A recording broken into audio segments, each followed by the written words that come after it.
I've been on a weight loss journey since April 2023. In April 2025, I was down 20 kilos, but I was noticing a slowing in my weight loss, so decided to take on a challenge that would kick me back into gear again. So on April 21st, 2025, I started 75 soft, and this is how it went. If you haven't heard of it before, 75 hard, created by Andy Frisella, and its easier sibling 75 soft, are more than just fitness challenges. They also test your mental toughness and discipline, following a set of rules for 75 days straight with no rest days. When I was deciding on a challenge that I would start once I got back from my birthday trip in Korea, I found the original 75 hard and knew from looking at the rules that it wasn't something that was achievable for me, nor would it build the habits that I wanted. That's when I found 75 soft, and its rules definitely aligned more with my weight loss goals, so I decided to give it a try. The rules of 75 soft are: eat well and drink only on social occasions, exercise for 45 minutes every day with 1 day a week for active recovery, drink 3 litres of water a day, and read 10 pages of any book a day. Traditionally, in the 75 hard and soft challenges, you are meant to do every single rule every day, and if you miss even one of the tasks, you are meant to stop and fail and try again. I knew that this wasn't really something that was achievable, and for me, I knew that if I did it that way and I failed a day from a single task, that I would just stop and never pick it up again. So I decided to do it a bit differently and set 75 days from start to finish and do every single day, no matter how many tasks I actually completed that day.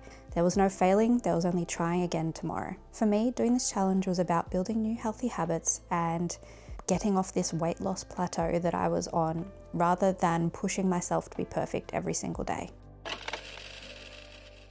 In preparation for starting 75 soft, I created a Notion page that tracked every task for every day that I could check off as I completed them, as well as an area to hold my progress photos and measurements that I took each week, and a formula that would calculate the change overall and between each week. This helped motivate me, as I'd get encouraged every time I ticked off a task completed for that day and want to try and get to 100% as much as I could, as well as being able to see the changes in my progress photos and my measurements every time that I looked on the page. For the diet component, I decided to just have a basic calorie restriction diet. I searched around on the internet and asked some friends and decided on the app called Carbon. Carbon was a paid service for $16.49 AUD per month, where you could track all your calories and macros and tell it how often you exercised and how much weight you wanted to lose overall and per week, and from there it would calculate your goal. Based on this data, you would check in once a week with what your weight was at that time, as well as making sure that you tracked everything you ate for that week, and it would tell you what your calorie goal should be for the next week. I found this really helpful and made me more motivated to follow the diet, as I didn't have to calculate how many calories I should be having per week myself and trying to figure out whether or not the number was right based on what I'd done last week and how much I'd lost last week. The app would just tell me what to do and I could follow it. I definitely saw through the adjustments it made, why it chose to do that, and how it would change the results. For exercise, I already have a membership to my local gym, so I just decided that I would go there 6 days a week. I didn't restrict myself to having to do certain exercises on certain days. I just let myself do what I felt like when I got to the gym that day.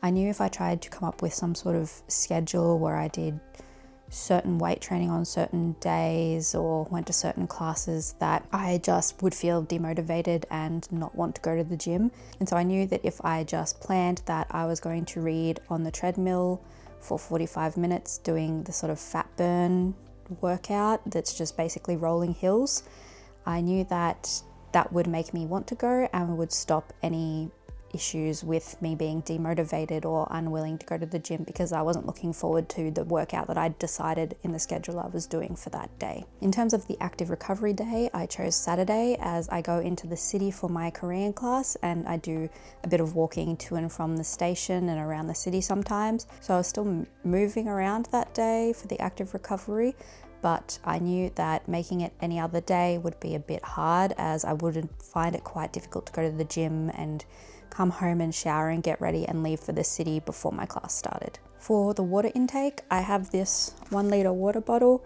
that is no longer marked, but it used to have markings for every 250 ml increment. That way that I could keep much easier track on how much water I drank.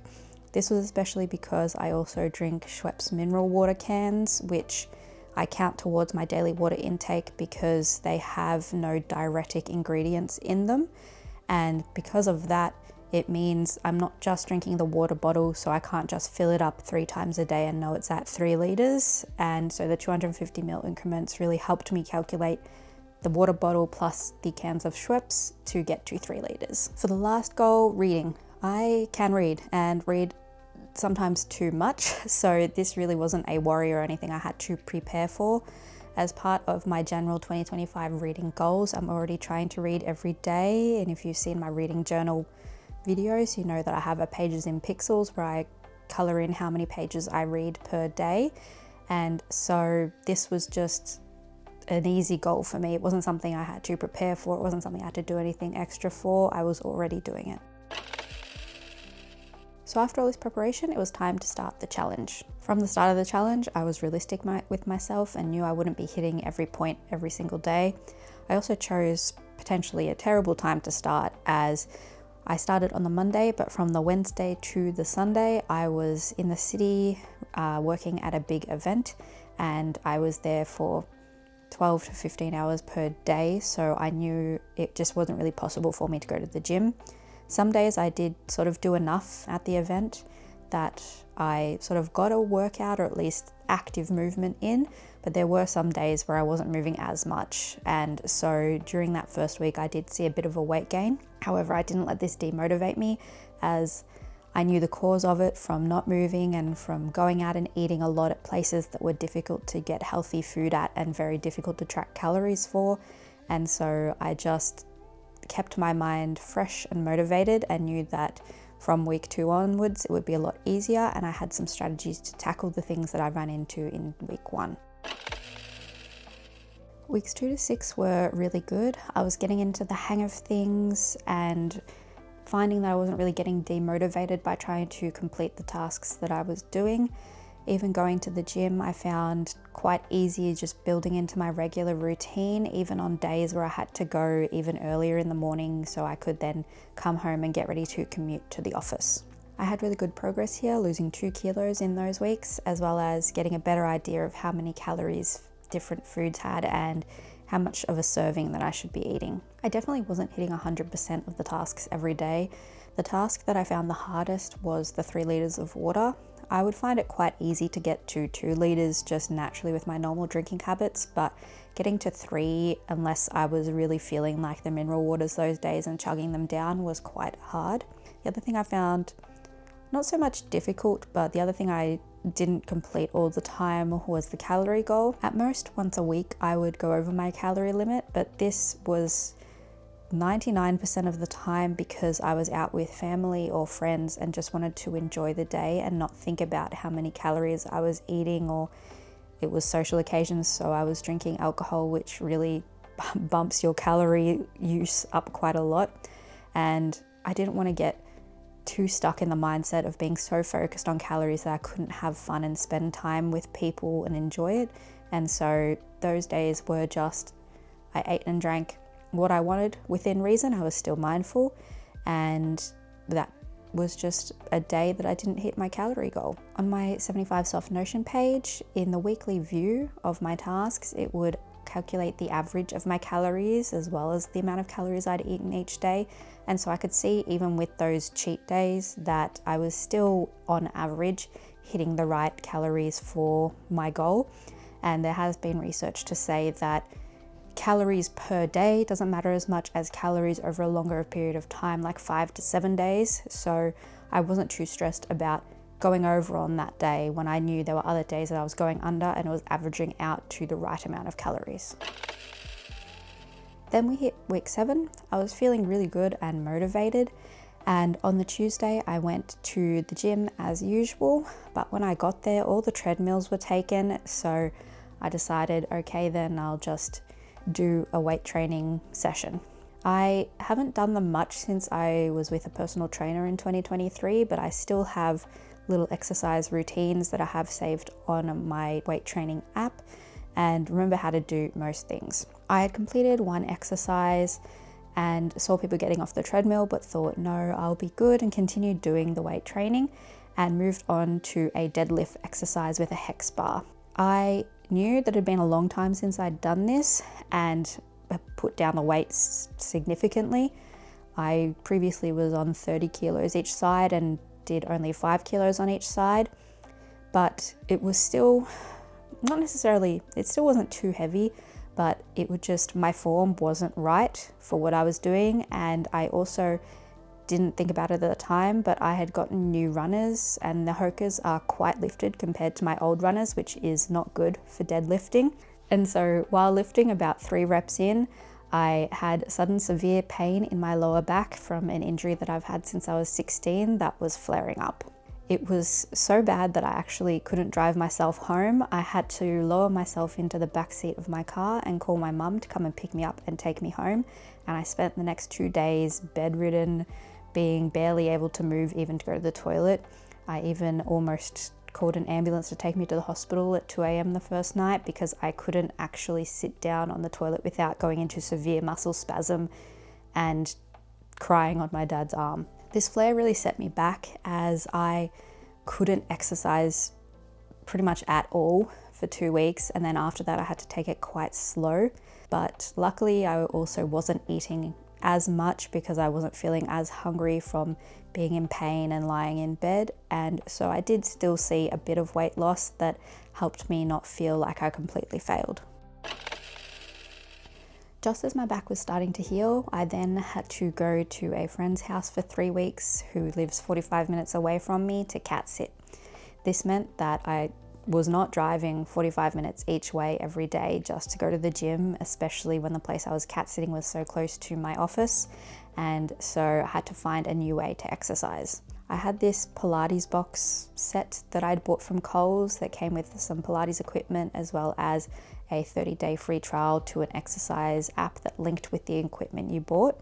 However, I opened it up and downloaded the app and found out that it is completely broken.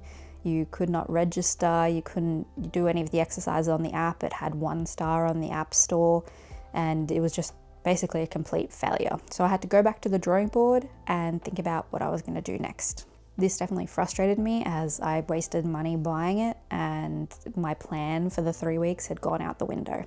So what was my solution? Well, of course, YouTube. What else would it be? I had a bit of a search around and found a Pilates instructor channel that I really liked, and she also had a lot of really good different videos on not only lower back strengthening exercises but lower back pain stretches so that it could help me sort of relieve the tension that was still in my back. It definitely wasn't as intense or calorie burning as when I go to the gym because it was a bit hard to get up that sort of workout at home without a yoga mat and with not really feeling quite strong enough in my back to really push myself in some of the exercises. But it was still better than nothing, and Carbon just adjusted my calories a bit lower as it could tell I wasn't burning as much calories throughout the day, and I still saw good progress. As I was living alone during this time while cat sitting, I also had a lot better control over my food as I was cooking everything myself, and so was more aware of what was going into it and could calorie track more accurately, which I definitely think helped with the weight loss that I saw during these 3 weeks as well. I continued to see really good progress in every aspect and was excited to get to the end of the challenge while I was there and see what my overall result was. So what was the overall result? I started 75 soft on April 21st at 89.1 kilos and finished on July 5th at 83.5 kilos, losing a total of 5.6 kilos. Comparing my start and end progress photos, you can definitely see a difference in my stomach, back and butt areas, which were reflected in my measurement changes, losing 6 centimeters in my breast and hip and 8 centimeters in my waist. It got me really close to my overall goal of 80 kilos, and at the time of filming, I'm still putting a lot of these rules into practice with slight modification for quality of life, and I'm currently 82.3 kilos. So what did I learn from this challenge? The main point that I learned was don't give up. I faced a huge injury setback during this challenge, and while I know that I potentially could have done even better if it hadn't happened, I can still look back and be proud of how far I did come. This challenge also taught me a lot about calories and macros. While I have been mindful of how much I'm eating ever since I started this weight loss journey, Tracking the calories during this challenge really showed me that I wasn't eating as little as I thought I was.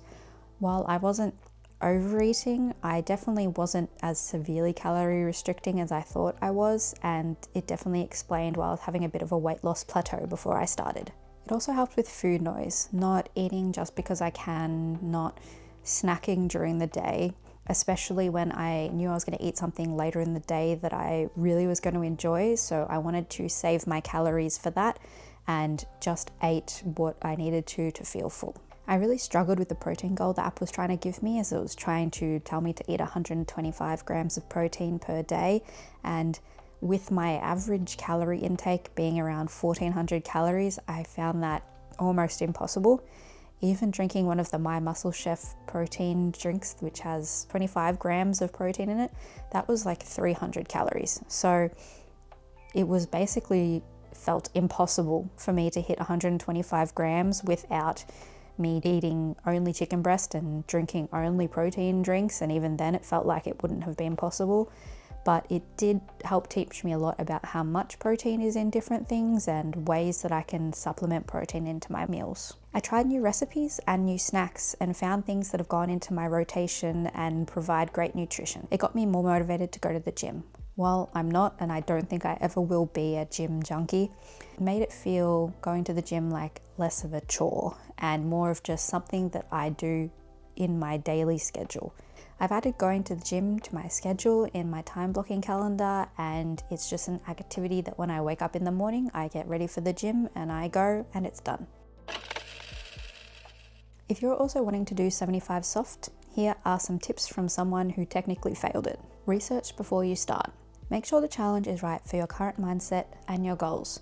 Find one that's suitable for you, and if you have to adapt it so that you have a greater chance of success, then do that. Prepare well. Don't decide at 11 p.m. at night to start a challenge the next morning. You need to spend some time researching the challenge, figuring out what equipment you'll need, and what tools and strategies you'll use to overcome challenges. If you do all this before you start, you won't run into any issues along the way that you haven't prepared for that might demotivate you and cause you to fail. Find little ways to keep yourself motivated, whether it's small rewards, finding the positives in your weekly changes, or updating your friends to get encouragement for them.